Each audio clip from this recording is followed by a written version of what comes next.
사랑하는 세나 친구 여러분, 루비 큐브 알죠? 이 정육면체의 큐브에는 다양한 색깔들이 있습니다.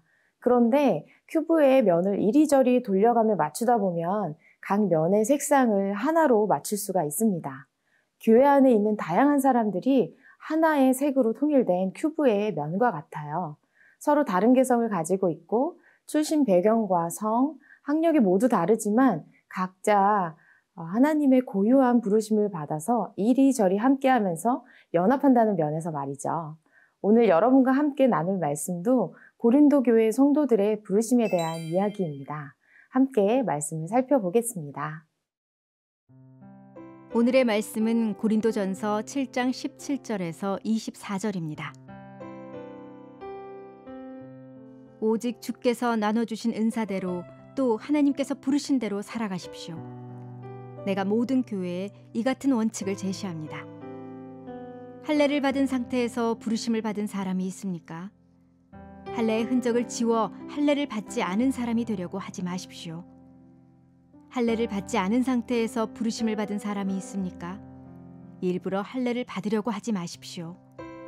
할례를 받았든지 안 받았든지 그것은 문제가 아닙니다. 오직 하나님의 계명을 지키는 것이 중요합니다. 각 사람은 부르심을 받은 때의 상태 그대로 머무르십시오. 당신이 종으로 있을 때 부르심을 받았습니까? 걱정하지 마십시오. 그러나 자유를 얻을 수 있는 기회가 있다면 그것을 이용하십시오. 주 안에서 부르심을 받은 사람은 종이라도 주께 속한 자유인입니다. 마찬가지로 자유인으로서 부르심을 받은 사람은 그리스도의 종입니다. 여러분은 하나님께서 값을 치르고 사신 사람들입니다. 그러니 사람의 종이 되지 마십시오. 형제 자매들이여, 각각 부르심을 받은 그대로 하나님과 함께 거하십시오. 17절의 말씀을 함께 읽겠습니다. 오직 주께서 나눠주신 은사대로 또 하나님께서 부르신 대로 살아가십시오. 내가 모든 교회에 이 같은 원칙을 제시합니다. 아멘. 바울은 오직 하나님이 각 사람을 부르신 대로 살라고 권면합니다. 바울이 이렇게 이야기한 데는 그 배경이 있습니다. 고린도 교회는 유대인과 이방인이 섞여 있는 공동체였습니다. 유대인들은 복음을 듣고 예수님을 영접해서 그리스도인이 되었지만 그 전부터 지켜온 율법에서 완전히 자유로워지기가 쉽지 않았습니다. 그 중에서도 할례는 유대인과 이방인 성도들 사이에 심각한 갈등의 요인이 되었습니다. 예수 그리스도를 믿음으로 하나님의 자녀가 되었어도 반드시 할례를 받아야 한다고 주장하는 유대주의자들이 교회 안에 있었기 때문이죠. 이방인들 중에서도 할례를 받고 유대교 의식을 받아들이고자 하는 사람들이 생겨나기도 했습니다. 이런 문제 앞에 바울은 할례 자체로 구원을 얻는 것이 아니기 때문에 할례 받지 않은 사람은 굳이 할례를 받지 않아도 되고 이미 할례 받은 사람은 할례 받은 것을 부끄러워하지 말라고 당부합니다.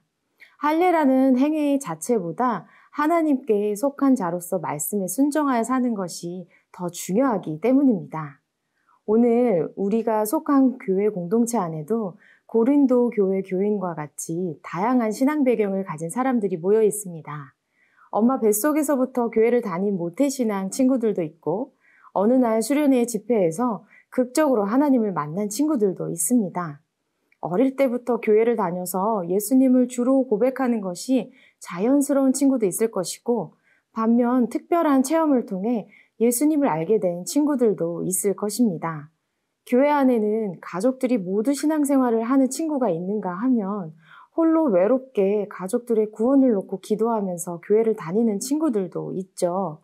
그런데 중요한 것은 이러한 다양한 배경에 놓여 있는 사람들이 모인 교회는 하나님께서 부르신 대로 하나님을 섬기며 말씀대로 예수 그리스도를 더욱 닮아가는 공동체여야 한다는 점입니다.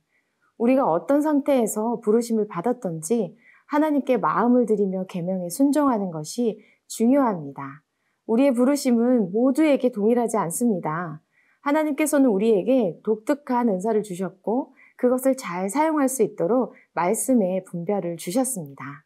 하나님은 우리가 부르심을 따라 주신 말씀대로 사는 것을 통해 영광 받으시길 원하십니다. 하나님께서 여러분에게 주신 부르심이 무엇인지 곰곰이 묵상하면서 주시는 말씀대로 행하는 오늘 되기를 축복합니다.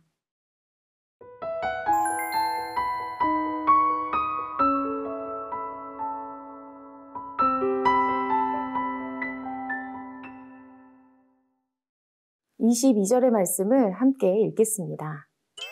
주 안에서 부르심을 받은 사람은 종이라도 주께 속한 자유인입니다. 마찬가지로 자유인으로서 부르심을 받은 사람은 그리스도의 종입니다. 아멘. 주 안에서 부르심을 받은 사람은 어떤 형편에 있든지 부르심을 받은 그대로 지내는 것이 자연스러운 모습입니다. 당시는 노예 제도가 있었기 때문에 그리스도인이 된 사람들 중에도 노예 신분인 사람들이 있었습니다. 바울은 그들이 비록 종의 신분이지만 그리스도 안에서 진정한 자유인이라고 말합니다. 그렇게 말할 수 있는 이유는 무엇일까요? 복음은 사회적 신분의 차이를 뛰어넘어 누구에게나 전파되고 예수님을 영접한 사람은 누구나 교회의 구성원이 될 수 있기 때문입니다. 그런데 당시 사회적 제도에 의해 종의 신분을 가진 성도는 자유인과의 신분의 차이를 의식하고 자신의 처지를 부끄러워하기도 했습니다. 그래서 사도 바울은 이러한 신분 때문에 염려하는 사람들에게 그들의 신분보다 하나님이 주신 영혼의 자유에 대해서 말하면서 사회적 신분이 고귀한 사람도 다른 사람들과 동일하게 그리스도의 종이라고 합니다. 그리스도인은 본질적으로 예수님께서 값을 주고 사신 존재이기 때문에 그리스도의 것인 거죠. 우리는 오직 예수 그리스도의 사랑에만 매여 있습니다. 우리는 많은 경우 세상의 지위와 가진 소유로 우리 스스로를 규정하려고 합니다. 예수님께서 이미 십자가의 보혈로 자유를 명하셨는데 여전히 자유하지 못하고 세상의 가치에 매여 있는 우리의 모습이 많습니다. 나에게는 이런 것이 없고 나에게는 이런 것이 부족하고 나에게는 이런 능력이 필요하고 등등 말이죠. 그러나 하나님 보시기에 우리는 부족할 것 없는 하나님의 자녀입니다. 하나님 앞에서 우리의 신분은 죄인에서 의인으로 변했고 우리의 영혼과 성품도 큰 변화를 겪었습니다.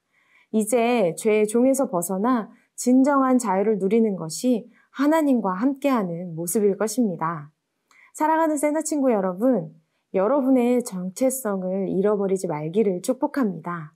여러분은 그리스도인입니다. 세상의 종이 아니라 오직 그리스도의 종입니다. 오늘도 흔들리지 말고 주의 부르심 따라 만족하는 그리스도의 종 되기를 축복합니다.